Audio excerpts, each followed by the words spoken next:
નમસ્કાર મિત્રો, આપ સર્વનું મારી યુટ્યુબ ચેનલ SK સ્ટડી ટોકની અંદર હાર્દિક સ્વાગત છે. મિત્રો, થોડાક દિવસોથી કામમાં વ્યસ્ત હોવાના કારણે વિડીયો નહોતો બનાવી શક્યો, પણ હવે રેગ્યુલર ખાસ અત્યારે જે ભરતી ચાલી રહી છે એના પણ વિડીયો મૂકીશું અને સાથે સાથે નવી જે ટેટ પરીક્ષાઓ આવશે આગામી સમયમાં એમાં પણ કેવી રીતે સારો સ્કોર અચીવ કરવો એના માટેના પણ ગાઈડન્સના વિડીયો આપણી ચેનલ ઉપર આવતા રહેશે.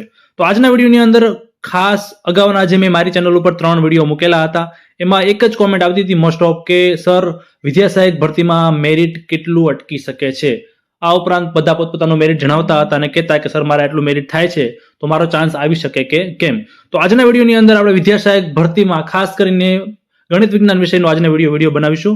આ પછી આપણે સામાજિક વિજ્ઞાન, એ પછી ભાષાના પણ વિડીયો જે છે એ કેટલું મેરિટ અટકી શકે છે એનો અંદાજ લગાવીશું. મિત્રો ખાસ મારો શબ્દ પકડજો, અંદાજ. અહીંયા કેમ કે કોઈ પણ યુટ્યુબ ચેનલ વાળા હોય અથવા કોઈ પણ એકેડમી વાળા હોય, હજી વિદ્યા સહાયક ભરતીનો 100% નહીં પણ 80% પણ અંદાજ લગાવવા બહુ અઘરી વસ્તુ છે. કારણ કે એ આપણે આગામી જે અત્યારે ટોપિકની વાત કરીએ એમાં ચર્ચા કરીએ છીએ કે શા માટે અંદાજ લગાવવો અઘરો છે. તેમ છતાં આજના વિડીયોની અંદર આપણે થોડો ઘણો અંદાજ ટેટ 2 નો લગાવીશું. કેટલું તમારે મેરિટ બને છે તમે સેફ ઝોનની અંદર ગણાવો અને કેટલી ટકાવારી તો રહેશે જ જેની કરતા ઊંચું મેરિટ વિદ્યા સહાયક ભરતીમાં જવાનું છે. તો હજી સુધી તમે ચેનલને સબસ્ક્રાઇબ ના કરી હોય તો ચેનલને સબસ્ક્રાઇબ કરી દેજો. ખાસ બાજુમાં આપેલા બેલ આઇકનને પણ દબાઈ દેજો જેથી હું કોઈ પણ વિડીયો મૂકું તો તમારા સુધી પહોંચી જાય. તો વાત કરીએ કે શા માટે અંદાજ લગાવવો પહેલું તો અઘરો છે. કારણ કે હજી સુધી જે વિદ્યા સહાયક ભરતી છે એની જે જાહેરાત આવી હતી એમાં આપણને વિષયવાર કેટેગરી વાઇઝ જગ્યાઓનો આંકડો મળેલો નથી. મિત્રો વાસ્તવિકતા છે કે જગ્યાઓ વધુ હશે તો ઓટોમેટિકલી મેરિટ ડાઉન જવાનું છે, જગ્યાઓ ઓછી હોય, કોમ્પિટિશન વધુ હોય તો મેરિટ અપ જવાનું છે. ટૂંકમાં હજી આપણને એક્ઝેક્ટ વિષયવાર કેટલી જગ્યા આવશે, કેટેગરી વાઇઝ કેટલી જગ્યા આવશે એનો આંકડો હજી સરકાર દ્વારા આપેલો નથી. એટલે એ આંકડો જે જિલ્લા બદલી કેમ ચાલી રહ્યો છે એ પતશે, એની પછી રોસ્ટર પ્રમાણે થશે, પછી તમારી સામે આંકડો આવશે અને તમે પછી સારી રીતે અંદાજ લગાવી શકો છો કે કેટલું વિદ્યા સહાયક ભરતીમાં મેરિટ અટકે છે. આ ઉપરાંત મિત્રો અહીંયા બીજી બાબત અસર કરે છે ટાટ 1-2 માં કોમન ઉમેદવારો. મિત્રો ટાટ 1 અને ટાટ 2 માં જે જનરલ મેરિટ લિસ્ટ પ્રસિદ્ધ થયા એમાં તમે કોઈ પણ એક્સેલ શીટમાં કમ્પ્યુટરની મદદથી પણ કોમન ઉમેદવારોનું લિસ્ટ બહાર કાઢી શકો છો. પણ જે ટેટની જે ભરતી છે એનું હજી કંઈ જનરલ મેરિટ લિસ્ટ આવ્યું નથી, કેમ કે કેટલા ઉમેદવારોને કેટલા માર્ક છે એનું કાંઈ હજી કેટલું મેરિટ છે એ કાંઈ હજી ખબર નથી. ટૂંકમાં કેટલા ઉમેદવારો ટાટ 1-2 સાથે અને ટેટ 2 સાથે મેચ થાય છે એ પણ આંકડો હજી આપણે કાઢવો અઘરો છે. ડાયરેક્ટ તો આપણે અંદાજે એવું લગાવી ના શકીએ કે 200 ઉમેદવારો સેમ હશે, 300 ઉમેદવારો સેમ હશે, એ વસ્તુ ખોટી પડે. તો આ એક બાબત પણ બહુ મોટા પાયે અસર કરે છે કે કેટલા ઉમેદવારો અહીંયા કોમન રહેવાના છે. આ ઉપરાંત જૂના ટેટ 2 પાસ ઉમેદવારો, તમને પણ ખ્યાલ છે કે વિદ્યા સહાયક ભરતી જૂના મેથડથી જ ભરતી થવાની છે, તો એમાં 2011 થી લઈને તમામ ટેટ પાસ ઉમેદવારોને માન્ય રાખવામાં આવ્યા છે. તો અહીંયા જે વિદ્યા સહાયક ભરતી છે એમાં જે મેરિટ છે એમાં ક્યાંક ને ક્યાંક દરેક વિષયમાં જૂના ઉમેદવારો થોડા ઘણા અંશે અસર કરવાના છે. ગણિત વિજ્ઞાનની વાત કરીએ તો ગણિત વિજ્ઞાન વિષયમાં થોડા ઓછા પ્રમાણમાં અસર કરશે, કેમ કે એનું મેરિટ આ વર્ષના જે ટેટ પાસ ઉમેદવારો છે એમનું મેરિટ થોડુંક ઊંચું રહેવાનું છે. આ ઉપરાંત ઉમેદવારના ડિગ્રી માર્ક્સની જાણકારી. મિત્રો આપણે જે બીજા ચેનલ વાળા કે એકેડેમી વાળા અંદાજ લગાવી રહ્યા છે એ કોઈ પણ નથી જાણતા કે જે ઉમેદવારે ટેટ 2 પાસ કરી છે એનું ડિગ્રી મેરિટ કેટલું છે, એને કેટલા કોલેજમાં આવ્યા છે, કેટલા અનુસ્નાતકની અંદર આવે છે, કેટલા બીએડમાં આવે છે. ટૂંકમાં એક અંધારામાં તીર લગાવવા જેવી વાત અહીંયા થઈ રહી છે. એ તેમ છતાં આપણે થોડો ઘણો અંદાજ તો લગાવી જ શકીએ છીએ. એ પણ હું અહીંયા કહી રહ્યો છું કે ખાસ એક શબ્દ સમજજો મિત્રો, અહીંયા પણ હું જે એક તમને મેરિટ લિસ્ટ જણાવીશ એ ખાલી સેફ ઝોન માટેનું છે. ફાઇનલ મેરિટ લિસ્ટ કે અંદાજિત પણ એટલું એવું કહી જ ના શકાય, કારણ કે હજી આપણી પાસે ઘણી ખરી જે માહિતી જરૂરી છે મેરિટનો અંદાજ લગાવવા માટેની એ માહિતીઓ આપણી પાસે નથી. તો વાત કરીએ કે ગણિત વિજ્ઞાન વિષયમાં કેટલી પહેલા તો ભરતી આવી શકે છે. તો મિત્રો ભરતીઓ મારા અંદાજ મુજબ 2600 થી 2800 ની વચ્ચે જે ગણિત વિજ્ઞાનની છે એ ભરતી આવી શકે છે. તો આગળની પણ ભરતીઓ તમે જોઈ લીજો, મોસ્ટલી લગભગ ગણિત વિજ્ઞાન વિષયમાં સૌથી વધારે જગ્યાઓ આવતી હોય છે.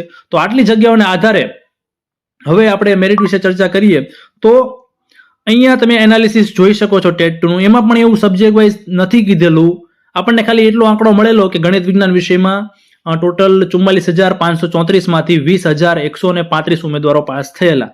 પરંતુ મિત્રો કેટલા ઉમેદવારોને 120 કરતા વધુ માર્ક છે, કેટલા ઉમેદવારોને 105 કરતા વધુ માર્ક છે. સબ્જેક્ટ વાઇઝ નહોતું આપેલું મિત્રો. ઘણા કહેશે સાહેબ નીચે આપેલું છે, પણ મિત્રો સબ્જેક્ટ વાઇઝ ગણિત વિષયમાં 120 કરતા કેટલા 120 કરતા વધુ માર્ક મેળવનાર ઉમેદવારો કેટલા, તો એ નથી આપેલું. અહીંયા ખાલી એક ઉમેદવાર એવો હતો કે જે ખ્યાલ આવતો હતો. એ ઉમેદવાર 135 થી વધુ માર્ક મેળવનાર ઉમેદવાર જે હું હતો એ ગણિત વિષયનો હતો. તો અહીંયા કોઈક ડાયરેક્ટ એનાલિસિસ જુઓ તો ન ખ્યાલ આવે કે જે પહેલો આખા ગુજરાતમાં પહેલો ઉમેદવાર છે એ ગણિત વિજ્ઞાનનો છે, ભાષાનો છે કે સામાજિક વિજ્ઞાનનો છે. આ તો હું તમને અત્યારે મેં કીધું કે ગણિત વિજ્ઞાનમાં હું હતો પહેલો, તો અત્યારે તમને ખ્યાલ આવે. ટૂંકમાં જે એનાલિસિસ આવેલું હતું એના આધારે પણ આપણે કઈ અંદાજ નતા લગાવી શક્યા કે નથી લગાવી શકતા કે કેટલું મેરિટ લિસ્ટ બધાને છે. આ ઉપરાંત ટાટ 1 અને ટાટ 2 નું જે જ્ઞાન સહાયકની અંદર ફોર્મ ભરવાના હતા એમાં તમને ખ્યાલ છે કે માર્કનું આખું લિસ્ટ તૈયાર પબ્લિક સુધી પહોંચ્યું હતું જ્ઞાન સહાયક ભરતીના કારણે. તો એના આધારે પણ થોડો ઘણો આપણે ટાટ 1 અને ટાટ 2 માં અંદાજ લગાવતા હતા કે આટલું મેરિટ ટકશે, આટલા માર્ક છે. એટલે પણ પ્રાથમિકની વાત કરીએ તો પ્રાથમિકમાં એમાં પણ માર્ક નહોતા કોઈની સામે આવ્યા, કારણ કે એમાં પર્સન્ટાઇલ રેન્ક લખેલો હતો. તમને ખ્યાલ છે, જો કોઈ જ્ઞાન સહાયકમાં ફોર્મ ભરેલો છે, પહેલો ઉમેદવાર છે આરઝુ દિવ્યેશભાઈ અજમેરી, તો 99.99. તો અહીંયા આના આધારે પણ કંઈ પણ આપણે અંદાજ નહોતા લગાવી શકતા.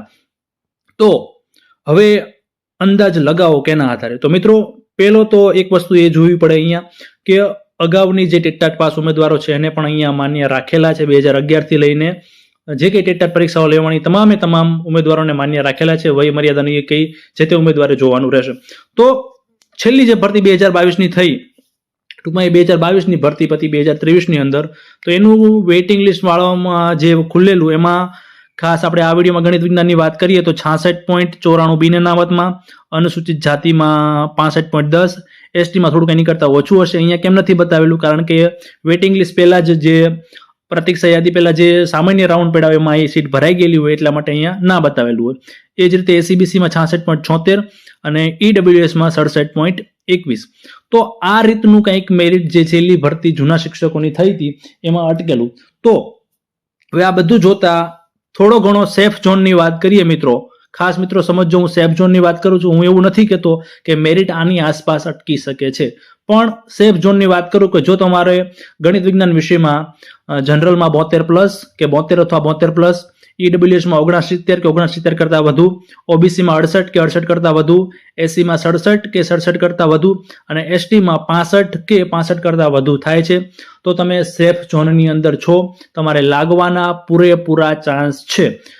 હવે લાગશો ક્યારે કે ફાઇનલ ક્યારે ખબર પડશે? તો જ્યાં સુધી મિત્રો જનરલ મેરિટ લિસ્ટ, જો વિદ્યા સહાયક ભરતીનું જે બોર્ડ છે એ પોતાનું જનરલ મેરિટ લિસ્ટ જાહેર કરી દે તો આપણને 100% ખ્યાલ આવવા લાગશે કે કેટલા ઉમેદવારો સુધીનો વારો આવી શકે છે, કેટલું મેરિટ લિસ્ટ ગણિત વિજ્ઞાન વિષયની અંદર રહી શકે છે, અને સાથે સાથે જગ્યાઓનું પણ વિષયવાર અને કેટેગરી વાઇઝ લિસ્ટ આવવું જોઈએ. તો આ જ હતું. આવી રીતે આપણે સામાજિક વિજ્ઞાન અને ભાષાના વિષયના પણ વિડીયો આગામી સમયમાં બનાવીશું. તો ખાસ ચેનલને સાથે જોડાઈ રહેજો, અને ચેનલને જો વિડીયો ગમ્યો તો વિડીયોને લાઇક કરી દેજો, અને ખાસ બાજુમાં આપેલા બેલ આઇકનને પણ દબાવી દેજો, જેથી હું કોઈ પણ વિડીયો મૂકું તો તમારા સુધી પહોંચી જાય. ધન્યવાદ.